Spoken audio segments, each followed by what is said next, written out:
Welcome back to our deep dive. We got some interesting source material today, and there's one idea that really jumped out, especially if you're trying to, get your English from the basics towards real fluency. Oh, absolutely.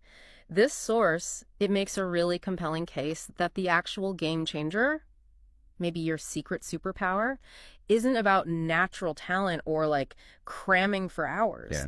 It's consistency. Yeah. Simple consistency. The whole point is you don't have to be perfect. Not at all. You just need to show up regularly. Right. Okay, let's dig into that then. So our mission here is to unpack why this source thinks that steady, consistent effort is the key, using their logic as our guide. So why does just showing up matter so much? Well, the source uses this brilliant analogy. Think about learning English like going to the gym. Okay. If you decide, right, I'm going to do this massive 3-hour workout, Yeah. but you only do it once a month, what happens? Yeah, probably not much. You'd be wiped out afterwards maybe, but you're not really building anything sustainable. Exactly. Now compare that, and the source does this, directly compare that to just 20 minutes every single day. Much shorter sessions. Much shorter, yeah. The frequency, the repetition, that's what builds the muscle, the stamina. You actually see progress over time. And the source says language learning is just like that. Your brain learns best with that consistent daily contact. That's how those pathways get built, bit by bit. They even make the point that, look, even 10 minutes a day, if it's focused, can make a huge difference. That really changes things, doesn't it? It takes the pressure off needing these, huge chunks of free time for study. And the source seems to lean into this, advising against getting overwhelmed. Totally. That's a really crucial point they make. Don't try to swallow the ocean, basically. Right. Trying to memorize, say, 100 new words in one go. It feels productive, maybe.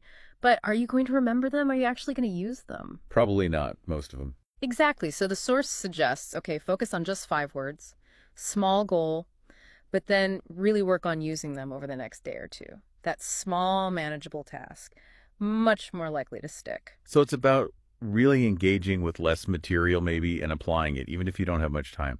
What about other kinds of practice? Listening or speaking? Yeah, they give other examples too. Like if you don't have the hour and a half to watch a full movie in English, don't just skip practice altogether. Makes sense. Listen to a short podcast instead. Or maybe just take literally 2 minutes to repeat some phrases you heard or shadow some audio. These little daily touch points, these sort of deliberate, manageable steps. That's what builds skills without burning you out. Okay, this is starting to sound really practical. Does the source actually map out what a daily routine using this idea might look like? It does, yeah. And it's super simple.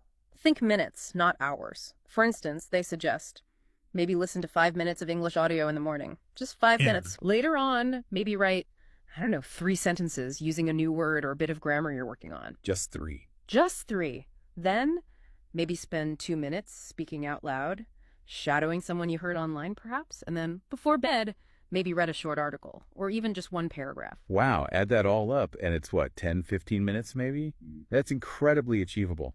And I guess the point the source keeps making is it doesn't have to be perfect each time, right? You might mess up the sentences or your pronunciation might be off. Precisely. The source is really clear on this. Don't let needing to be perfect stop you from just doing it. The real power comes from the action, from the repetition over time. It's about making it almost automatic, like brushing your teeth. You just do it. And that's why this idea from the source is so relevant if you, the listener, are trying to learn English.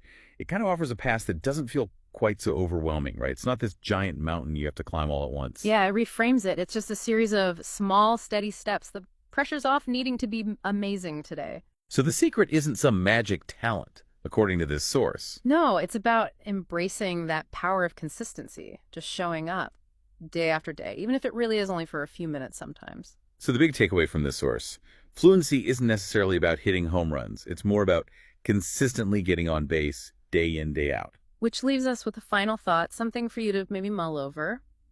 If this source is right, can you learn to trust the process itself?